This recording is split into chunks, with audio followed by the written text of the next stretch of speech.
Que feriez-vous si en une nuit vous deviendriez obèse?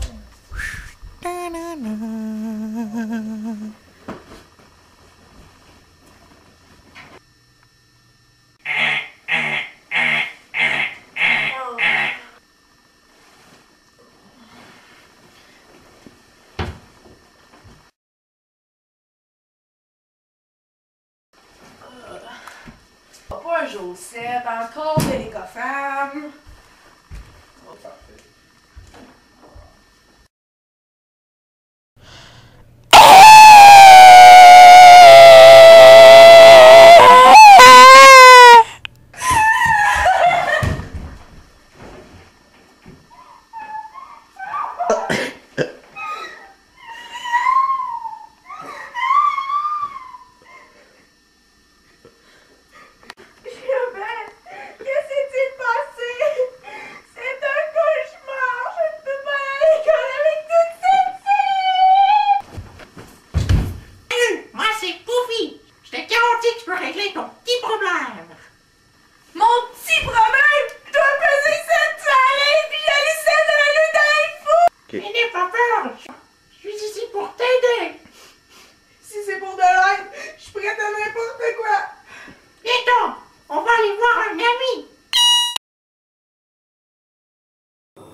Prenez place, mes amis, prenez place.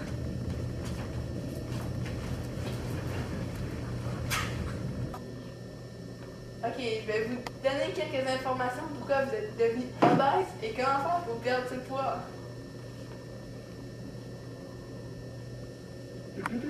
L'obésité est un terme médical concernant une caractéristique physique caractérisée par une masse adipeuse plus importante que la plupart des gens, répartie de façon généralisée dans les diverses zones grasses de l'organisme. Stocké dans des cellules appelées des lipocytes et des adipocytes.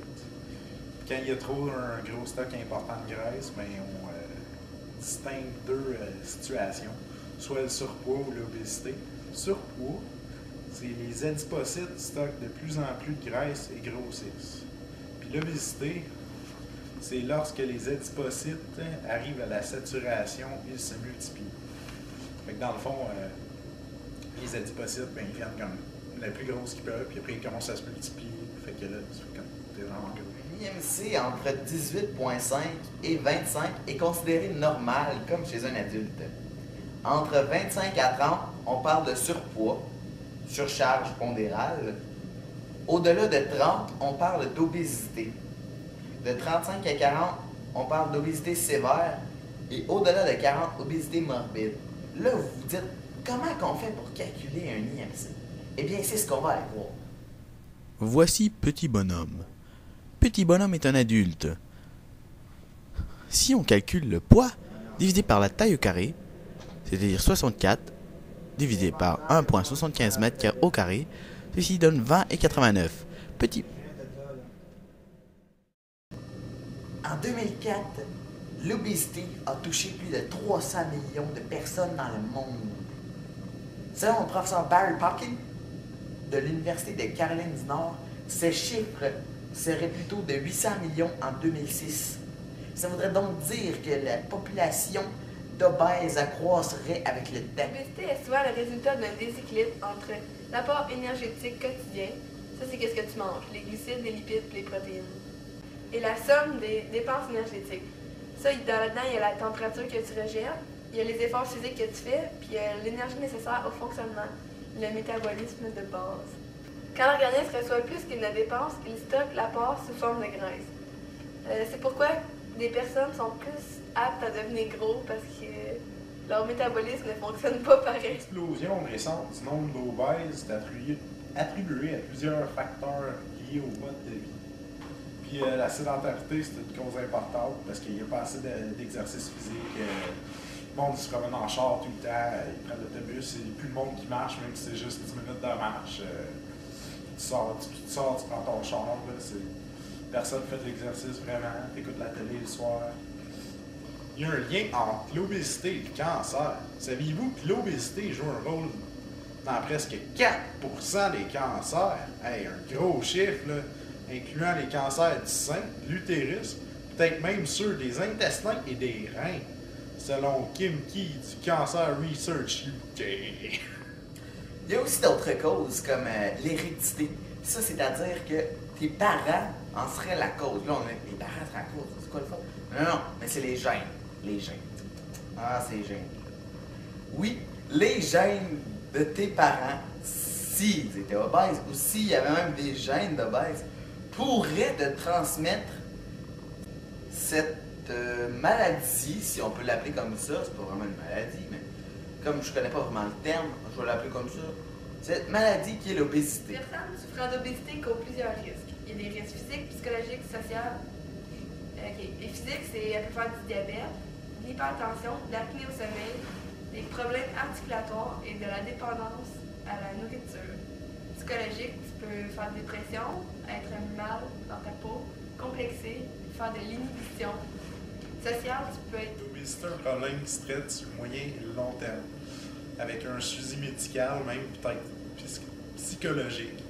Puis pour le suivi médical, c'est juste d'adopter une alimentation régulière puis de respecter les heures de repas pour contrôler ce que tu consommes. Il est donc conseillé de préparer sa nourriture, disons, avec des produits frais, des fruits, des légumes, à peu près 5 fois par jour. Dans le fond, on suit le guide alimentaire canadien. C'est recommandé aussi de faire de l'exercice minimal que tu es supposé de faire par jour. C'est pratiquer un sport ou faire une demi-heure de marche par jour. Aller faire des courses à pied dans des commerces de proximité.